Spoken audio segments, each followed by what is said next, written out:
لا الہ الا اللہ محمد الرسول اللہ، یہ جملہ کہہ کر ایک انسان اسلام کے دائرے میں داخل ہوتا ہے۔ یہ محض ایک جملہ ہی نہیں ہے، یہ محض ایک کلمہ ہی نہیں ہے، یہ ایک منفرد اقرار ہے۔ اس کلمے کو زبان سے ادا کرنے کے بعد ایک انسان مسلمان ہو جاتا ہے اور اسلام کے دائرے میں داخل ہو جاتا ہے۔ اس کلمہ پڑھنے سے پہلے وہ ناپاک تھا، کلمہ پڑھنے کے بعد وہ پاک ہو گیا۔ اس کلمے کی ادائیگی سے پہلے وہ خدا کے غضب کا مستحق تھا، اب اس کا پیارا ہو گیا۔ پہلے دوزخ میں جانے والا تھا، اب جنت کا دروازہ اس کے لیے کھل گیا۔ اور بات صرف اتنی ہی نہیں ہے، بلکہ اس کلمے کی وجہ سے آدمی اور آدمی میں بڑا فرق پڑ گیا ہے۔ جو اس کلمے کے پڑھنے والے ہیں وہ ایک امت ہوتے ہیں، اور جو اس کلمے کو نہیں پڑھنے والے وہ ایک الگ امت، ایک الگ قوم، ایک الگ ملت ہوتے ہیں۔ باپ نے اگر کلمہ پڑھ لیا اور بیٹے نے نہیں پڑھا تو باپ ایک الگ ملت کا، ایک الگ قوم کا فرد بن گیا، اور بیٹا دوسری ملت کا، دوسری قوم کا فرد بن گیا۔ اب باپ باپ نہیں رہا اور بیٹا بیٹا نہیں رہا۔ وہ بیٹا جس نے کلمہ نہیں پڑھا اب وہ باپ کی جائیداد کا حصہ دار نہیں ہے۔ اس کے لیے اس کی ماں، اس کی بہنیں غیر محرم ہو گئی ہیں، غیر ہو گئی ہیں۔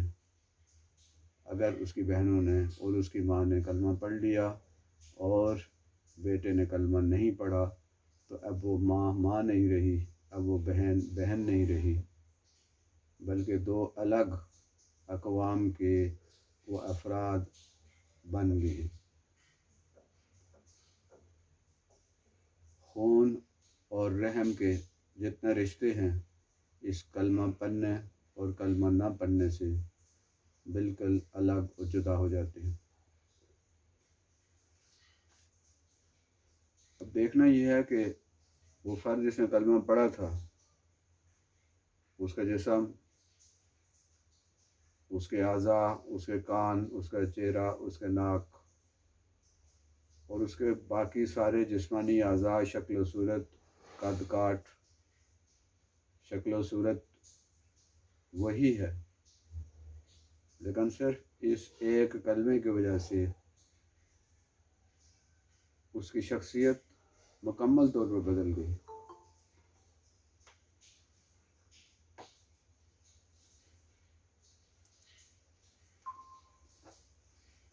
اب یہ اتنا بڑا فرق کیسے پڑا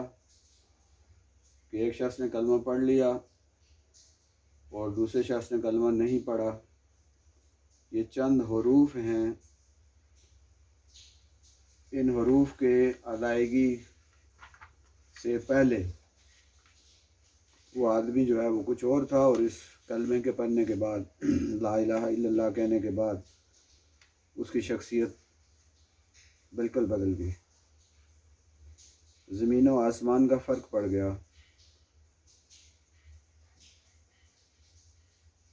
یہ اتنا بڑا فرق کیوں پڑا؟ کیا صرف زبان سے چند الفاظ کہہ دینے سے، کیا چند یہ الفاظ جو ہیں ان کو ادا کر دینے سے وہ آدمی جو ہے جس نے یہ کلمہ پڑھ لیا اور جس نے نہیں پڑھا ان میں اتنا بڑا فرق کیسے پڑ گیا؟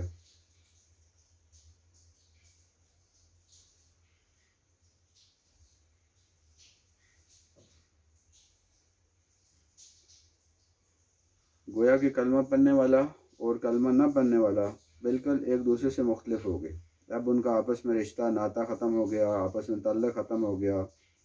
ایک کی پسند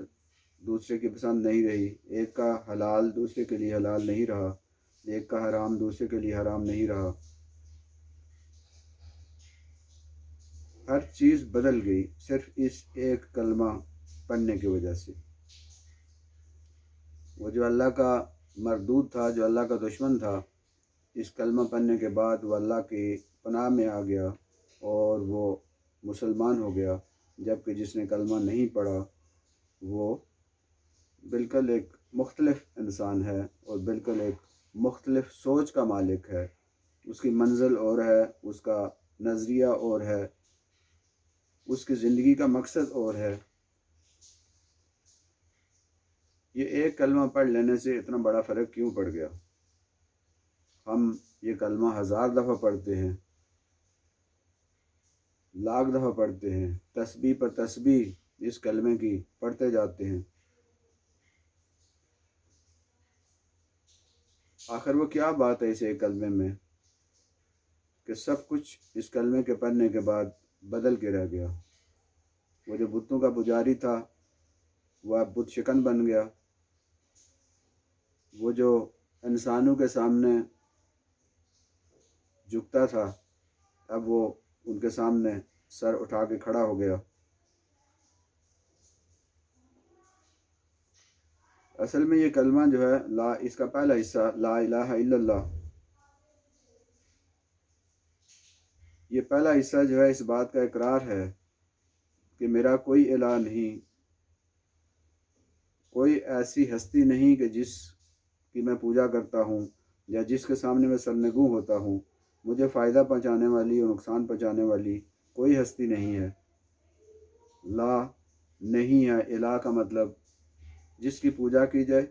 جس سے ڈرا جائے، جس سے نفع و نقصان کا تعلق ہو، یعنی جو نفع پہنچا سکتا ہو اور جو نقصان دے سکتا ہو،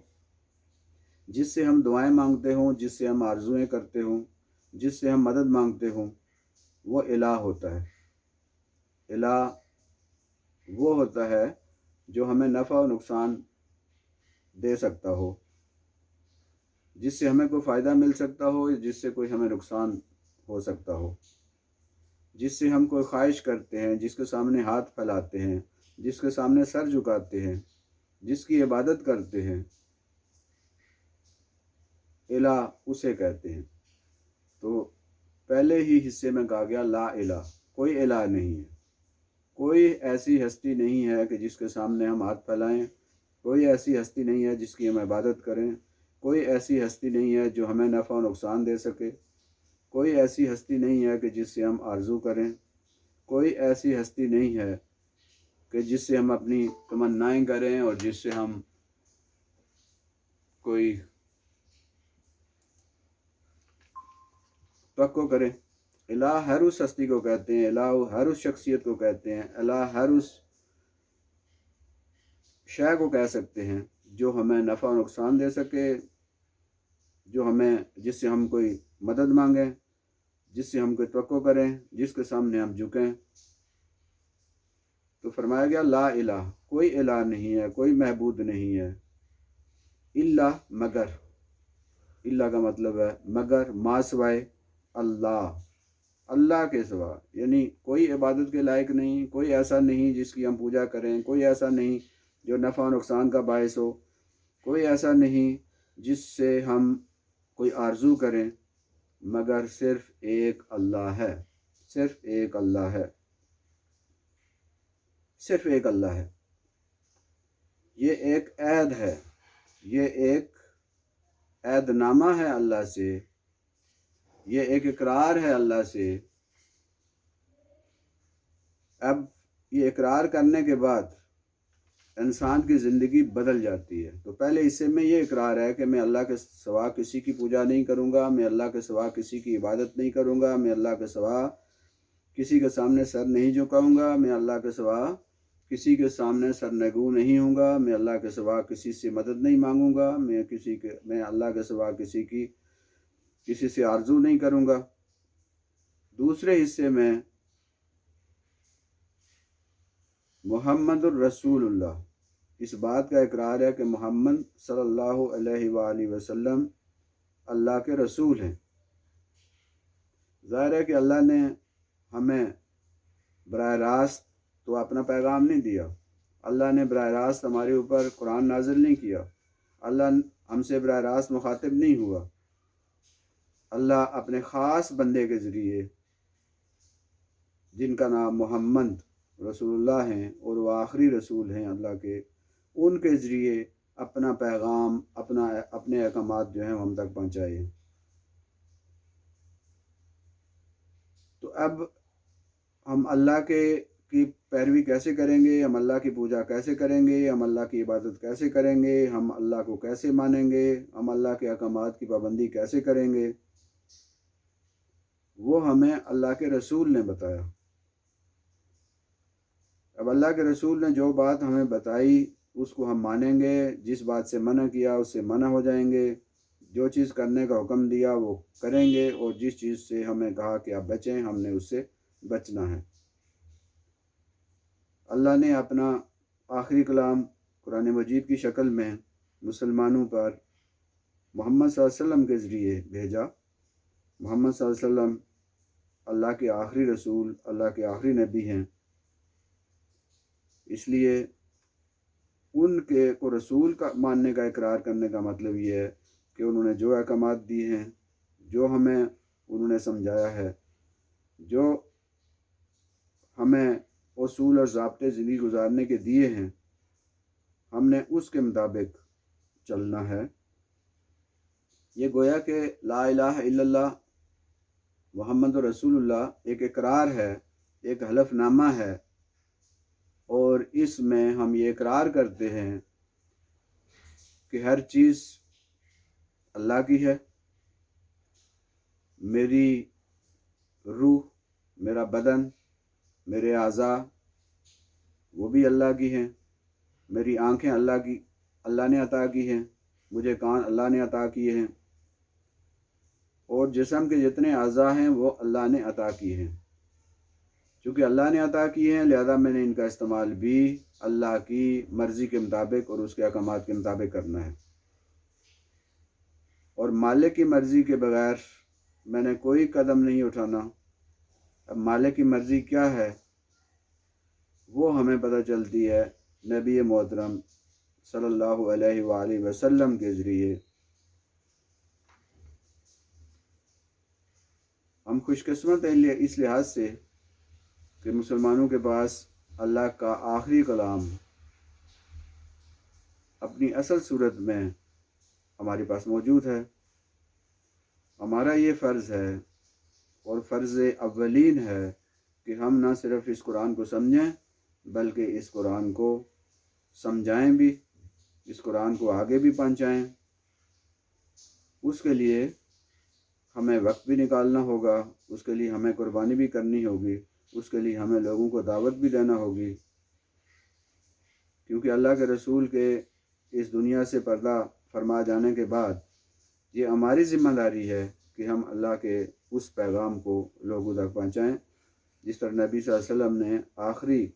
خطبے میں، خطبہ حجۃ الوداع میں، جو وہاں پر 1,24,000 پیغمبر موجود، جو 1,24,000 صحابہ اکرام موجود تھے، ان کے سامنے ان سے گواہی لی تھی کہ کیا میں نے اللہ کا پیغام آپ لوگوں تک پہنچا دیا ہے؟ تو ان اصحاب کرام نے اس بات کی گواہی دی تھی کہ ہاں آپ نے اللہ کا پیغام پہنچانے کا حق ادا کر دیا ہے۔ پھر آپ صلی اللہ علیہ وسلم نے فرمایا کہ میرا یہ پیغام ان تک پہنچا دو جو یہاں موجود نہیں ہیں۔ تو نبی صلی اللہ علیہ وسلم کے ان اصحاب نے پھر حضور صلی اللہ علیہ وسلم کی اس حکم کی پابندی کرتے ہوئے اللہ کے اس پیغام کو پوری دنیا تک پہنچا دیا، اور آج ہم دیکھتے ہیں کہ 1400 سال کے بعد بھی ہم تک یہ پیغام ان کے ذریعے ہم تک پہنچا ہے۔ اب یہ ہماری ذمہ داری ہے کہ ہم اس پیغام کو آگے پہنچائیں، اور پھر ہمیں یہ بھی یاد رکھنا چاہیے کہ یہ اسلام جو ہے وہ محض ایک مذہب نہیں ہے کہ ہم نے نماز پڑھ لی، حج کر لیا، روزہ رکھ لیا، اور کچھ بندہ فوت ہو گیا تو اس کا جنازہ پڑھ لیا، شادی پہ نکاح جو ہے اس کی رسم ادا کر دی تو ہم سمجھتے ہیں کہ بس ہمارا یہ دین مکمل ہو گیا ہے۔ ایسا ہرگز نہیں ہے۔ اسلام ایک مکمل دین ہے جو زندگی کے انفرادی اور اجتماعی تمام حلقوں میں،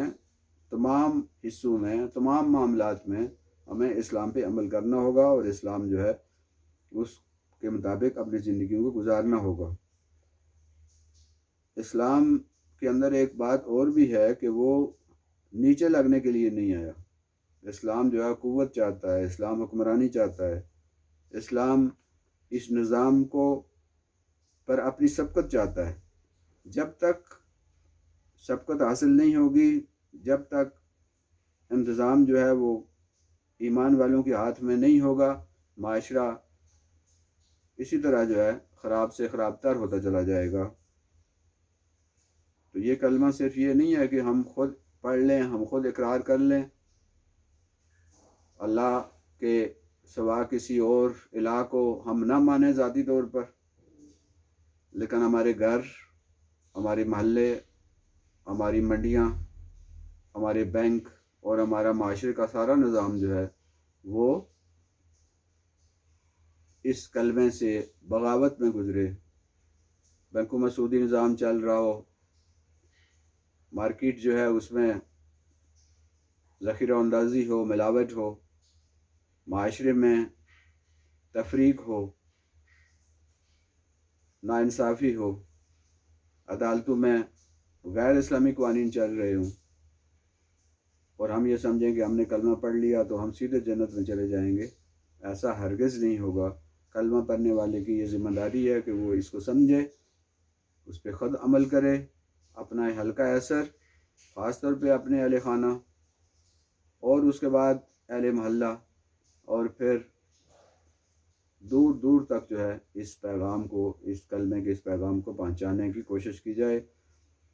اور کوشش یہ کی جائے کہ اس ملک کے اندر جو ایک اسلام کے نام پہ بنا تھا، اس میں اسلام کے مطابق اسمبلیاں بھی چلیں، اسلام کے مطابق عدالتیں بھی چلیں، اسلام کے مطابق منڈیاں بھی چلیں، اسلام کے مطابق ہمارے بینک بھی چلیں اور کاروبار زندگی بھی چلے، اور معاشرے کے اندر جو اونچ نیچ کا تصور ہے اس کے بجائے مساوات اور برابری کا ایک نظام قائم کر دیا جائے۔ تو یہ کلمہ جو ہے وہ محض ایک چند حروف نہیں ہے، بلکہ یہ ایک عہد نامہ ہے، یہ ایک اقرار ہے اللہ کے ساتھ اور اللہ کے رسول کے ساتھ، اور کلمہ پڑھ لینے کے بعد یہ ساری پابندیاں جو ہیں وہ ایک مسلمان پہ لگ جاتی ہیں۔ اب اس نے زندگی کا ایک ایک لمحہ جو ہے نبی صلی اللہ علیہ وسلم کے بتائے ہوئے طریقے کے مطابق گزارنا ہے، کسی بھی معاملے میں ان سے آگے بڑھنے کی اجازت نہیں ہے۔ تو یہ بہت بڑی ذمہ داری ہے۔ کلمہ صرف زبان سے ادا کر دینا یہ قانونی ضرورت ہے کہ زبان سے کلمہ پڑھا جائے، کلمہ ادا کیا جائے، اور دوسرا یہ ہے کہ کلمہ جو ہے وہ دل سے اس کا اقرار کیا جائے، دل میں یہ کلمہ اتر جائے، اور دل میں کلمہ موجود ہے، ایمان موجود ہے یا نہیں، اس کو ہم دیکھ تو نہیں سکتے، لیکن اس شخص کے عمل سے ہمیں پتہ چلے گا کہ اس کے دل کے اندر بھی یہ کلمہ جو ہے وہ موجود ہے، کیونکہ جب اس کے عمل اس کے مطابق ہوں گے تو ہم سمجھ جائیں گے کہ اس کے اندر جو ہے وہ کلمہ دل کے اندر بھی موجود ہے۔ تو یہ ایک بہت بڑی ذمہ داری ہے یہ کلمہ پڑھ لینے کے بعد۔ مکہ والے جو ہیں عربی ہم سے زیادہ جانتے تھے اور اس کلمے کو زیادہ اچھی طرح سمجھتے تھے۔ ابو جہل جو ہے جسے ابو الحکم کہتے تھے، وہ دانائی کا باپ تھا، وہ اس کلمے کا مطلب سمجھتا تھا، اسی لیے اس نے اس کا اقرار نہیں کیا۔ اسے معلوم تھا کہ کلمہ پڑھنے کے بعد میں محمد صلی اللہ علیہ وسلم کی غلامی میں چلا جاؤں گا، مجھے اس نظام کے تحت زندگی گزارنی پڑے گی، مجھے بتوں کے بجائے اللہ کے سامنے سر جھکانا پڑے گا، اس لیے اس نے کلمہ نہیں پڑھا۔ جبکہ دوسری طرف ہم ہیں کہ کلمہ جو ہے وہ 1000 بار پڑھتے ہیں، لیکن اس کلمے کا ہماری شخصیت کے اوپر، ہماری سیرت کے اوپر کیا اثر ہوتا ہے، یہ ایک بڑا سوال ہے جس کے لیے ہمیں سوچنا ہوگا۔ اللہ تعالیٰ ہمیں عمل کی توفیق عطا فرمائے اور اس کلمے کے تقاضے پورے کرنے کی ہمیں اللہ تعالیٰ ہمت دے اور ہماری مدد بھی کرے، تاکہ ہم اپنی ذات پر پہلے، پھر اپنے خاندان پہ اور پھر اس معاشرے پر اس کلمے کے اثرات جو ہیں ان کو ہم لاگو کر سکیں۔ اور یہ ملک جو اس کلمے کے نام پہ بنا تھا، نعرہ یہی لگا تھا پاکستان کا مطلب کیا، لا الہ الا اللہ، تو اس کلمے کی نعرے کی بنیاد پہ یہ ملک بنا تھا۔ تو ظاہر ہے کہ اس کلمے کے تقاضے پورے کرنے ہوں گے، تب ہی اس مملکت خدا داد کی بچت ہو سکتی ہے۔ اگر ہم نے اس کے تقاضے پورے نہ کیے تو اللہ نہ کرے کہ یہ ملک جو ہے وہ کہیں کسی طوفان کا اور کسی عذاب کا جو ہے مستحق قرار نہ دیا جائے۔ اللہ تعالی ہمیں عمل کی توفیق عطا فرمائے۔ وما علینا الا البلاغ المبین۔